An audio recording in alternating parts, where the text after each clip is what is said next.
ओ नमस्कार। Good morning. कैसे हैं आप सभी लोग। मैं जगदीश चंद्र दहिया, हिंदी बाजी डी सर यूट्यूब में आपका स्वागत है। आज हम पढ़ेंगे हरियाणा का हिंदी साहित्य में योगदान। ये हरियाणा का हिंदी साहित्य में क्या क्या योगदान रहा, तो काफ़ी इम्पोर्टेंट टॉपिक है ये। तो इससे संबंधित जो प्रश्न बनते हैं, कुछ एक ऐसे साहित्यकार हैं जिनसे संबंधित प्रश्न बार बार पूछे जाते हैं। तो देखिए कौन कौन से प्रश्न बनते हैं। सबसे पहले प्रथम हिंदी साहित्यकार। प्रथम हिंदी साहित्यकार। प्रथम हिंदी साहित्यकार कि हरियाणा में प्रथम हिंदी साहित्यकार कौन थे, तो ये प्रश्न कई बार शशि ने पूछ भी लिया है। तो चौरंगीनाथ। चौरंगीनाथ चौरंगीनाथ का दूसरा नाम क्या था? पूर्ण भगत। क्या था? पूर्ण भगत। देखिए प्रथम हिंदी साहित्यकार कौन थे? चौरंगीनाथ। चौरंगीनाथ का दूसरा नाम क्या था? पूर्ण भगत। चौरंगीनाथ। ये हमें भी इसका ध्यान रखना है कि इसकी जो रचना है उसको याद करने के लिए मैंने एक ट्रिक बनाई है, और वो याद रखना आपको वायु। वायु यानी इसकी दो रचनाएं हैं, दोनों में क्या है, वायु से संबंधित शब्द मिलेगा। या तो वायु होगा या वायु से संबंधित शब्द यानी प्राण। तो उस रचना का नाम है पहली वायु त्रिभुवनोपदेश। वायु त्रिभुवनोपदेश।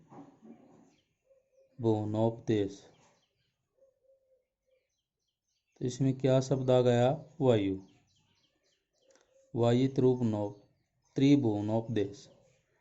दूसरी जो रचना है प्राणे संध्यायी। प्राणे संध्यायी।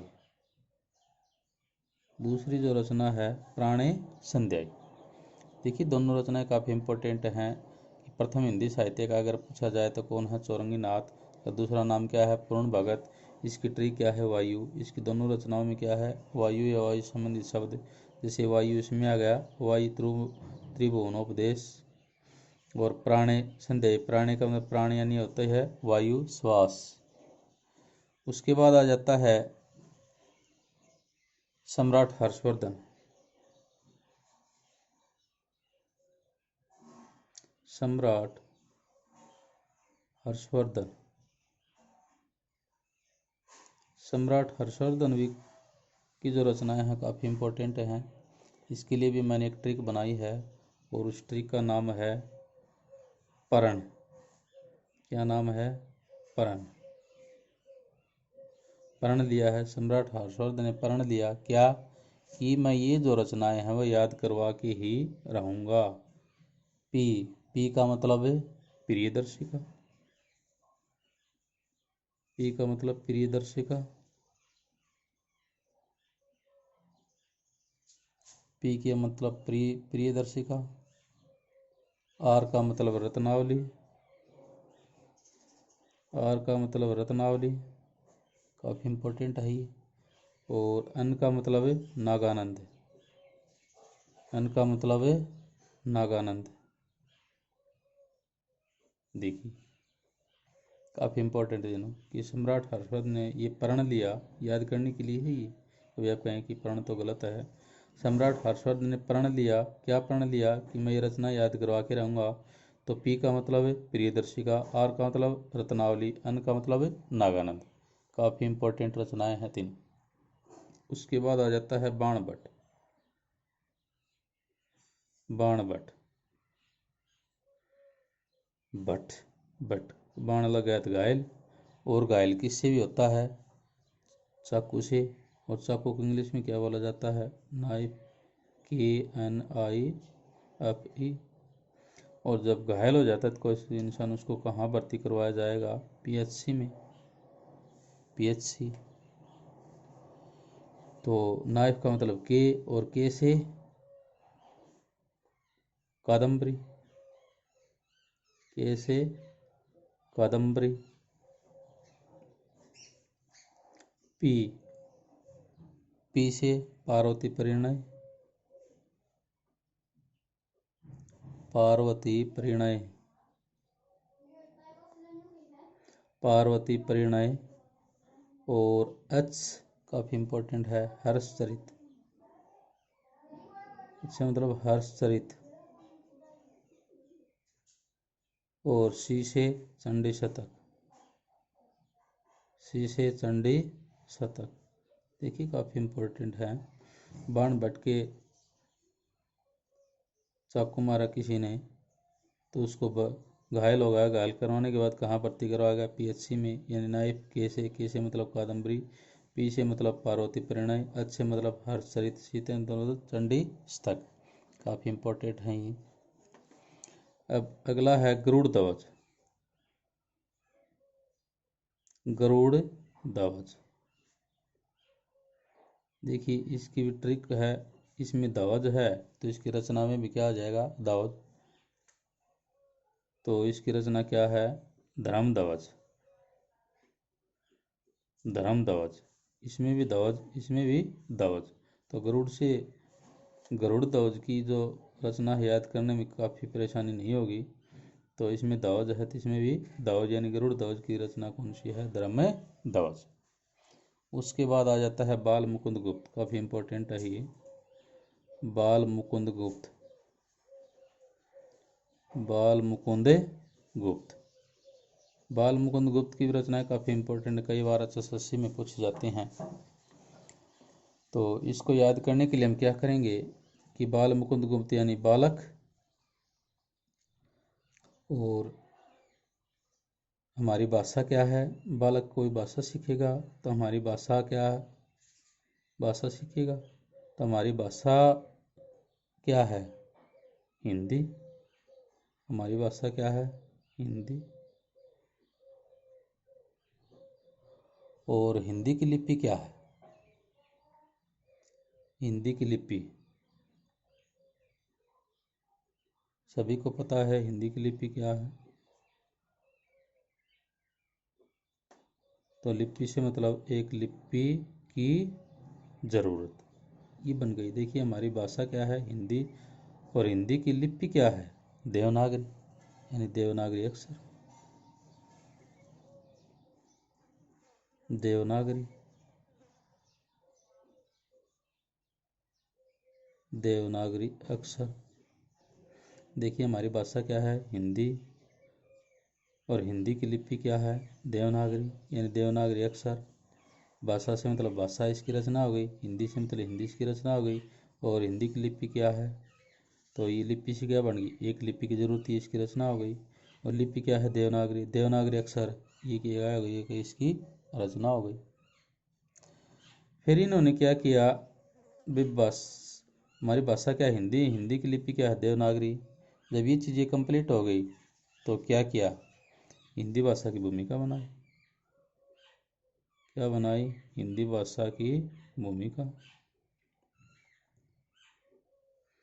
हिंदी भाषा की भूमिका बनाई।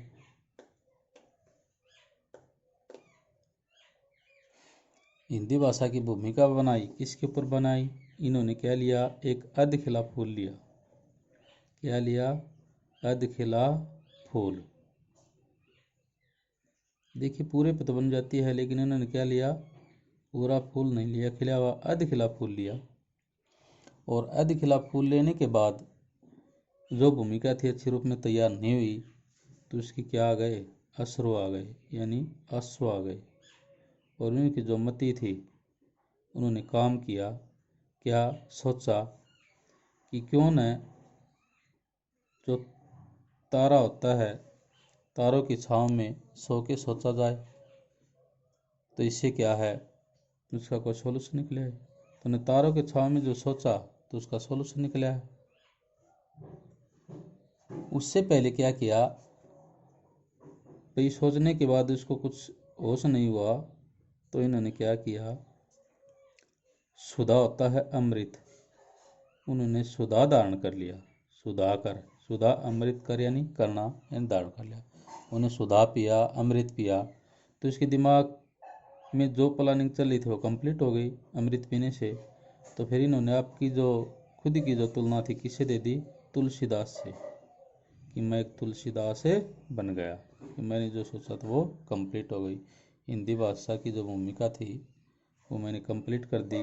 तो इससे क्या है, उन्होंने अपनी तुलना किसी की, तुलसीदास से।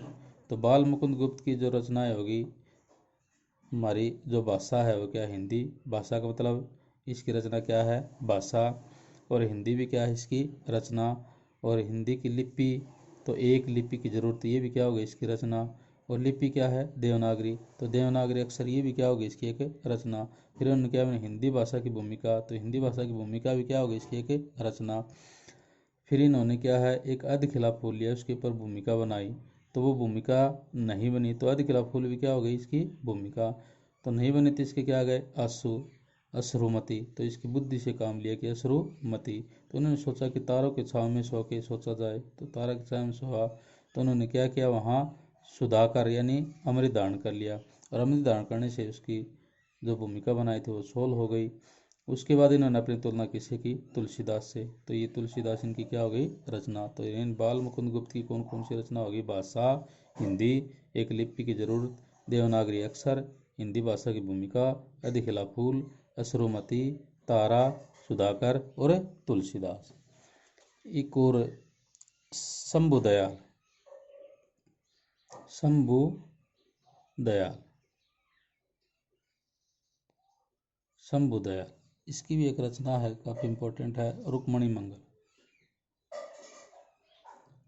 रुक्मणी मंगल। देखिए इसकी ट्रिक क्या बनेगी, कि रुक्मणी को शंभु पर दया आ गई, कि रुक्मणी को शंभु पर क्या आ गई, दया आ गई, ऐसे बना लीजिए, यानी रुक्मणी मंगल। इसमें भी लय है दयाल में, और मंगल में भी लय है, दयाल मंगल, या शंभु दयाल, रुक्मणी को शंभु पर दया आ गई, इसलिए शंभु दयाल, इसकी रचना क्या है, रुक्मणी मंगल। तो ये ज़्यादा वीडियो बड़ी हो जाएगी, फिर आज इतना ही रखेंगे। और ये याद करना है, काफ़ी इम्पोर्टेंट है, इनमें से हर बार 1% पूछा जाता है। तो सब्सक्राइब करें, कई बार क्या है सब्सक्राइब चेंज हो जाता है, तो प्लीज़ एक बार अपना चेक करें, चेंज हो गया तो दोबारा सब्सक्राइब करें, और आगे शेयर करते रहें अपने दोस्तों के पास। जय हिंद, जय भारत। आज के लिए इतना है।